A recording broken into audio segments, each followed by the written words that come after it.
Do you think power is measured in words? In shouts? In arguments?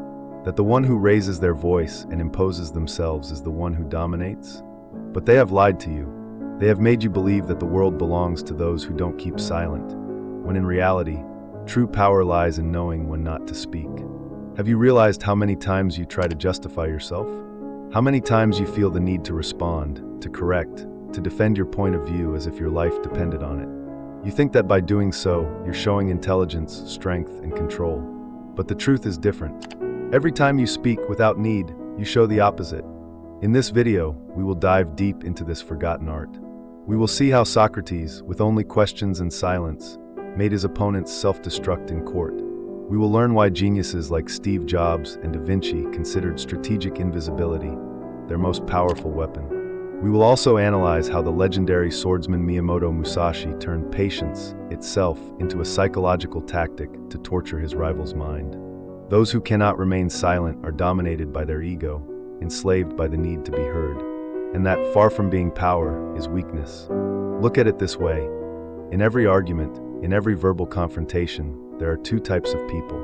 The first is the one who reacts, the one who is carried away by emotion and speaks without thinking. That is the one who loses, even though they think the opposite. The second is the one who listens, the one who lets the other exhaust themselves, the one who chooses their words with surgical precision. That is the one who wins. Centuries ago, Socrates demonstrated this art to perfection. Consider the most dangerous moment of his life, when he was put on trial before a jury of 500 men, accused of corrupting the youth of Athens. Everyone expected him to give a passionate speech in his own defense, or to beg for mercy to save his life. But he did neither. He remained extraordinarily calm. He did not give a long-winded oration.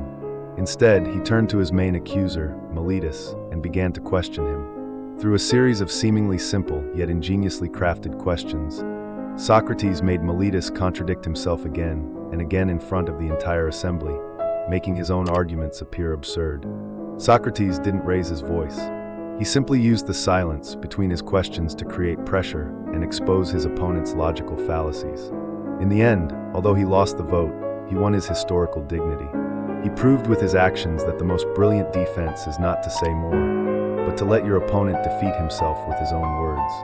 Behind this, there is a deeper philosophical foundation. The philosopher Nietzsche divided morality into master morality and slave morality. The value of slave morality depends on external reactions and approval for its confirmation. He responded to me, therefore I am important. But master morality creates value from within itself. The meaning of its actions are self-defined, requiring no external permission. The silence and non-reaction we are discussing today are the ultimate embodiment of master morality. It is a declaration. My value is determined by me, and it has nothing to do with your reaction. It is not enough to know when to be silent. It is not enough to master silence. There is a deeper layer, one that almost no one understands, strategic invisibility. Because it's not just about what you say or what you don't say. It's about when you exist and when you disappear. True power is not held by those who are always present. It is held by those who know how to manage their presence. When you appear too often, you become predictable, you become routine, and routine loses value. But when you learn how to disappear, when you learn to make your presence scarce, you become much more valuable. And this applies to everything, in business, in relationships, in life itself. Steve Jobs was a master who deeply understood this. Before launching the first iPhone in 2007, the world was filled with rumors about an Apple phone, but he and his team worked in complete secrecy and silence for years. He didn't hold a press conference every week. He chose a long period of strategic invisibility. It was precisely because of this prolonged silence and mystery that when he finally walked on stage in his iconic black turtleneck and pulled the device that would forever change the world from his pocket, his every pause, every word carried the weight of thunder. His presence, because of its scarcity, became incredibly valuable. Then consider Leonardo da Vinci. While painting his masterpiece, The Last Supper, the prior of the monastery complained to the Duke that Leonardo was incredibly lazy, often staring at the wall for half a day without making a single brushstroke. Da Vinci responded that men of lofty genius sometimes accomplish the most when they work the least, for their minds are busy conceiving and perfecting their ideas. His seemingly stagnant patience ultimately gave birth to an eternal miracle. But most people don't get it. They fear being forgotten. They think that if they're not always part of the conversation, they'll disappear.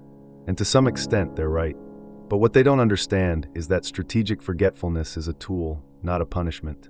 And to disappear strategically, you need something most people don't have: patience.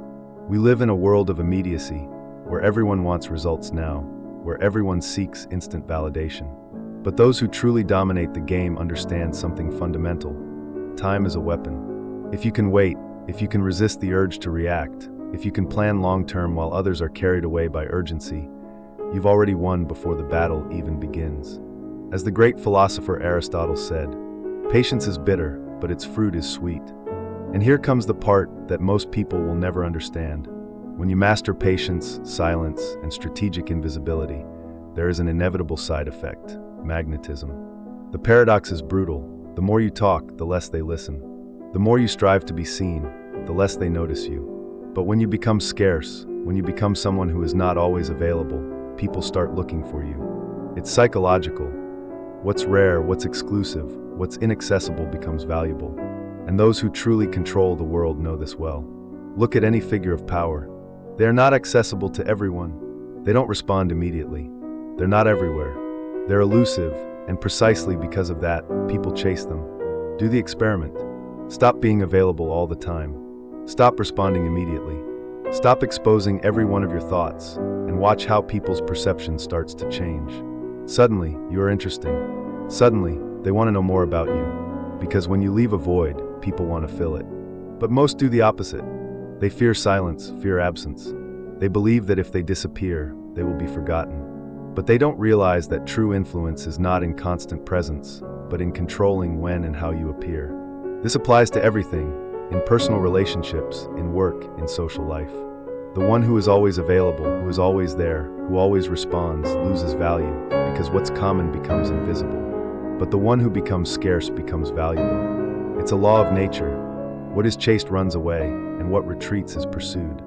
If you're always talking, if you're always present, if you're always available, they will never miss you. They will never look for you. They will never value your presence, because they've never lost it. But if you learn to control your presence, if you disappear at the right moment and reappear with force, you become someone impossible to ignore. And here is where we enter the highest level of control, the psychological warfare of silence. Because silence not only gives you power, not only makes you valuable, not only creates mystery, it's also a weapon. And most people don't even realize they are being attacked until it's too late. Tactic 1: silence as a mirror. Let me explain. When you speak, you give information. Every word is a clue about what you think, what you feel, what matters to you. But when you remain silent, when you only observe, when you give nothing, the other person becomes desperate. They get uncomfortable. They begin to project. Because humans can't stand uncertainty. Look at any argument. If someone insults you and you react, you give them what they want: validation, attention, a sign that they've touched a sensitive spot. But if you say nothing, if you just look at them, if you don't give them a single word, their mind enters a crisis. They start asking themselves, why isn't he responding? Did I affect him, or does he just not care at all? Silence in an argument is a mirror. It doesn't reflect what you think, it reflects what the other person fears. Because when you don't give them answers, when you give them emptiness, the only voice they hear is their own. And that's when fear, insecurity, and paranoia begin to do their work for you. Tactic 2: patience is torture. Because the one who controls time controls the other person's mind. If someone is waiting for your response and you delay it, every minute becomes a torment. They start imagining scenarios, filling the void with their own fears, assuming things that might not even be true. The best attack is often not a direct attack. It's letting the other person consume themselves in their own uncertainty. Great strategists understand this. Miyamoto Musashi, the legendary samurai, didn't just master the sword, but also patience. In his duels, he sometimes deliberately arrived late. He made his opponent wait for hours under the sun, consumed by anxiety, mentally exhausted before even drawing his sword. By the time the fight began, his rival had already lost. Because the fight is not won with the blow, it's won in the mind. And the best way to win without fighting is making the other person defeat themselves. You see, in the game of human relationships, those with the fewest words often carry the most weight. This is why the true players of the power game understand an ancient secret. As the philosopher Lao Tzu said, "He who knows does not speak. He who speaks does not know. Those who truly understand have no need for many words. And those who talk endlessly often know nothing." Real power is not in winning arguments. It's in making arguments irrelevant to you. It's in not playing the game. It's in watching others wear themselves out while you remain intact. And when you understand this, the most subtle and powerful layer appears. The tranquility of not needing anyone to understand you to feel whole. That is the last frontier of self-control. Not only choosing what you say, but accepting that you don't have to be understood to have value. It's not arrogance. It's depth. It's having dug so deep inside yourself that you can no longer settle for superficial relationships or empty validations. That's why the end of this journey is not a destination. It's a new way of walking, a way in which you're no longer pushed because you decide your pace, a way in which you no longer run to be seen because you know that those who truly matter will notice you even in silence. And if you still have doubts, if you feel that sometimes you falter, don't punish yourself. It's part of the process. Becoming unreachable is not a one-day goal. It's a daily practice. Now, before you leave, I want to propose something. Write this phrase in the comments. My silence is not absence, it's dominion. I want to read it. I want to know how many are willing to live from that place of power, from that calmness that's non-negotiable. And if this video stirred something inside you, then subscribe. Because here we talk about what's not said, what's felt deeply. And now I say goodbye, but not like everyone else does. Not with a "see you soon." I say goodbye with a silence. One that weighs. One that leaves space for you to fill it. Because this is not the end of the video. It's the beginning of the you that no one will be able to reach. I disappear.